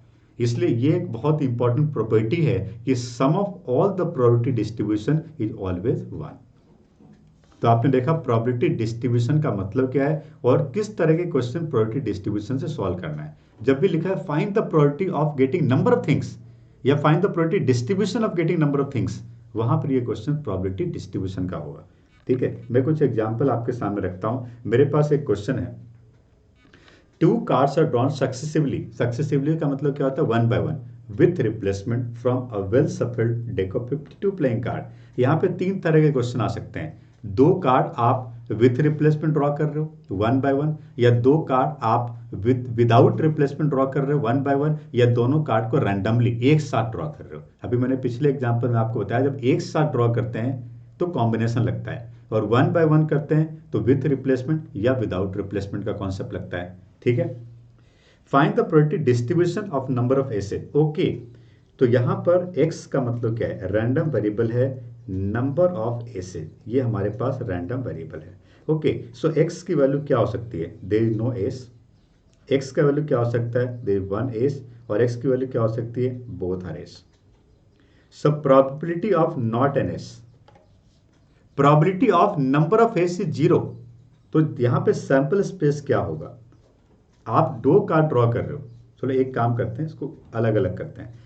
सबसे पहले आप ये समझिए, probability of number of S is 0, मतलब first card is non S and second card is also non S. तो फर्स्ट नॉन एस कार्ड कितने होंगे, 48/52। सेकेंड नॉन एस कार्ड क्या होगा, 48/52। नॉन एस कार्ड कितने हैं, 48, 4 एस होता है। ठीक है, दूसरा, अब यहां पे लिखा है नंबर ऑफ एस 1 होना चाहिए, तो first S second non S, first S second non S, या दूसरा ये भी हो सकता है कि first is non S card and second is an S. 2 कैसे बना, सॉल्व कर लेंगे। तीसरा, probability of both R S, both R S, first card is an S and second card is an S. यहां पर आपने देखा हमने विथ रिप्लेसमेंट का कॉन्सेप्ट लगाया है, विदाउट रिप्लेसमेंट नहीं लगाया। आप इसको सॉल्व करिए, ये 12/13 हो जाएगा, 144/169 होगा, और ये 12 + 12 24/169 होगा। आप कैलकुलेशन कर लेना, मैं फटाफट कर रहा हूँ इसको, और ये 1/169 होगा। इन तीनों को ऐड करके देखो 1 आता है कि नहीं, 144 + 24 168 + 1 169, बिल्कुल सही है, इन तीनों का सम 1 आ रहा है। बहुत बढ़िया क्वेश्चन था, यहाँ पर विथ रिप्लेसमेंट था। यही क्वेश्चन विदाउट रिप्लेसमेंट होता तो 48/52 के बाद 47/51 आता, क्योंकि एक कार्ड ड्रॉ करने के बाद सेकंड फर्स्ट के ऊपर डिपेंड होता है। और यदि यही क्वेश्चन एट रैंडम ड्रॉ के ऊपर होता तो हम कॉम्बिनेशन लगाते हैं इस क्वेश्चन में, जैसे हमने पिछले क्वेश्चन में लगाया था। ठीक है, तो प्रोबेबिलिटी डिस्ट्रीब्यूशन आपको समझ में आ रहा है। अगला एग्जाम्पल में लेता हूं, पढ़ो। From a lot of 10 bulbs which include 3 defective. Okay, हमारे पास 3 defective, 3 defective and 7 non defective bulbs हैं। ओके, टोटल 10 है। A sample of 2 balls drawn at random. अब देखो यहां पे दोनों बॉल को एक साथ ड्रॉ कर रहे हैं, कॉम्बिनेशन लगाना पड़ेगा। Find the probability distribution of number of defective ball. तो नंबर ऑफ डिफेक्टिव बल्ब 0 हो सकता है, नंबर ऑफ डिफेक्टिव बल्ब 1 हो सकता है, नंबर ऑफ डिफेक्टिव बल्ब 2 हो सकता है, नंबर ऑफ डिफेक्टिव बल्ब 3 हो सकता है। हाँ, 2 ही ड्रॉ कर रहे थे, तीसरा कहाँ से है, तीसरा नहीं होगा, 2 ही बॉल ड्रॉ कर रहे हैं। तो नंबर ऑफ डिफेक्टिव बल्ब 0 हो सकता है, नंबर ऑफ डिफेक्टिव बल्ब 1 हो सकता है, नंबर ऑफ डिफेक्टिव बल्ब 2 हो सकता है। So there are 3 possibility. ठीक है, number of defective bulb is 0, no defective, all both the bulb are non defective. Okay, so total bulb हमारे पास 10 है, 10 में से 2 को ड्रॉ कर रहे हैं, दोनों का दोनों नॉन डिफेक्टिव होगा, 7C2। Number of defective bulb 1 होना चाहिए। ओके, तो एक डिफेक्टिव और एक नॉन डिफेक्टिव होगा, तो एक हम डिफेक्टिव में से ड्रॉ करें और एक हम नॉन डिफेक्टिव में से ड्रॉ करें।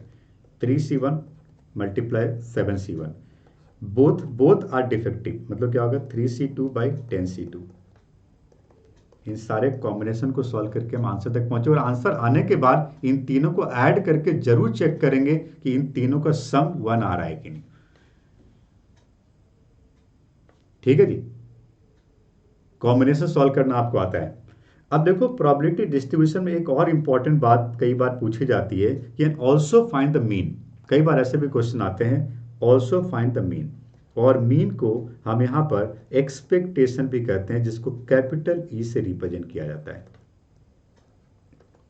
तो जब भी किसी क्वेश्चन में मीन पूछा जाए तो यहां पर mean that is expectation find करने का फॉर्मूला होता है समेशन पी एक्स।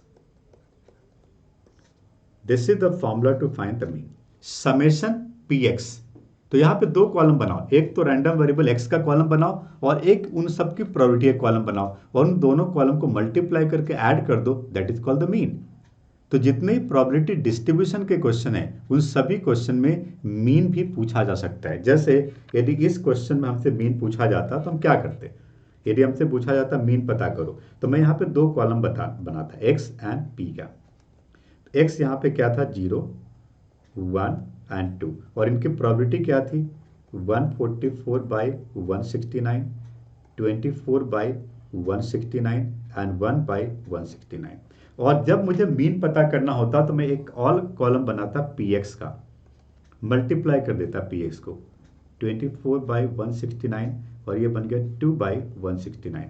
इन सभी को ऐड करोगे तो समेशन पी एक्स आएगा। Summation P x is called the mean.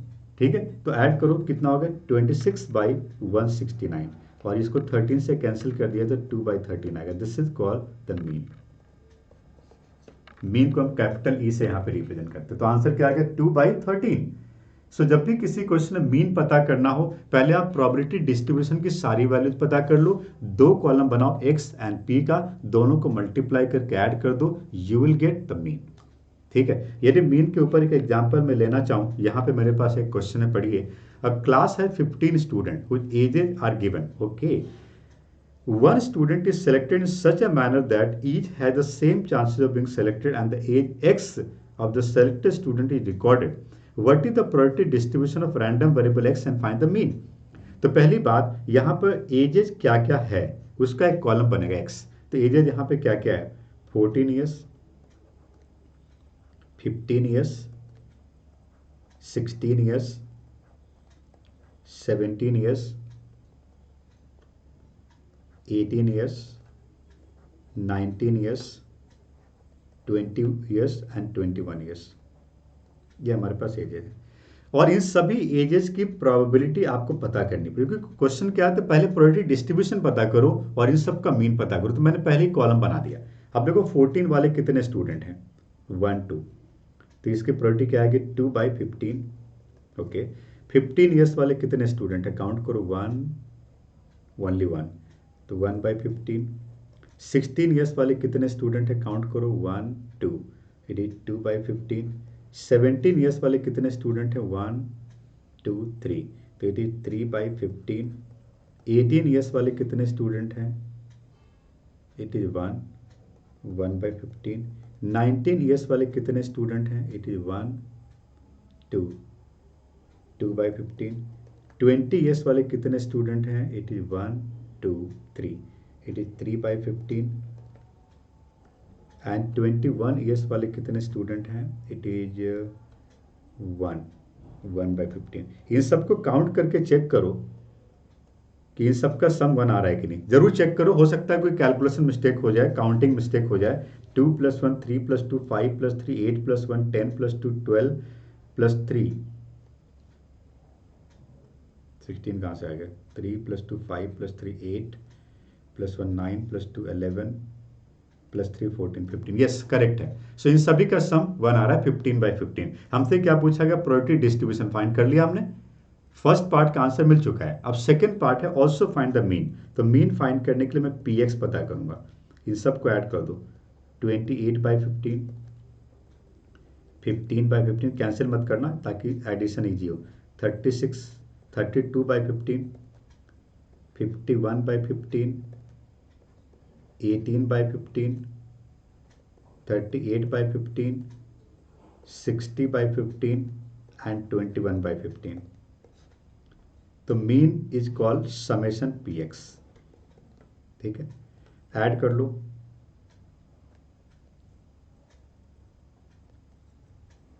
3 + 2 5 6 + 3 9 + 5 14 + 1 15 + 3 18 + 6 24 + 2 26 263/15। Calculation आप चेक कर लेना, ये मीन हो गया। So we got the mean right. So इस तरह से आप किसी भी प्रोबेबिलिटी डिस्ट्रीब्यूशन का मीन पता कर सकते हो, राइट। देखो प्रोबेबिलिटी क्लास 12th के ऊपर जितने भी डिफरेंट टाइप के प्रॉब्लम थे वो सब मैंने बताने की कोशिश की है, बट फिर भी 1-2 घंटे के लेक्चर में बहुत ज़्यादा क्वेश्चन कवर करना पॉसिबल नहीं है। यदि आप इस पूरे वीडियो को देख चुके हो तो प्रोबेबिलिटी के ऊपर एनसीईआरटी बेस्ड एनसीईआरटी के क्वेश्चन को प्रैक्टिस करिए, सॉल्व एग्जाम्पल अनसॉल्व क्वेश्चन सभी प्रैक्टिस करिए, ठीक है। और यदि कोई डाउट है तो आप प्रोबेबिलिटी यूट्यूब चैनल पे जाइए, ऑनलाइन मैथ्स के यूट्यूब चैनल पे आप एक प्लेलिस्ट मिलेगा प्रोबेबिलिटी का, उसमें जितने भी डिफरेंट टाइप के डिफिकल्ट प्रॉब्लम थे उसका सोल्यूशन मैंने बताया हुआ है, आप उसको वहाँ से आइडेंटिफाई करिए। यदि इस चैप्टर को और ज़्यादा डिटेल में पढ़ना चाहते हो तो गूगल प्ले स्टोर से ऑनलाइन मैथ्स का ऐप डाउनलोड कर लो, वहाँ पे इस चैप्टर को और ज़्यादा detail topic by video lectures आपको मिलेगा। आई होप आपको चैप्टर समझ में आ गया होगा, उम्मीद करते हैं।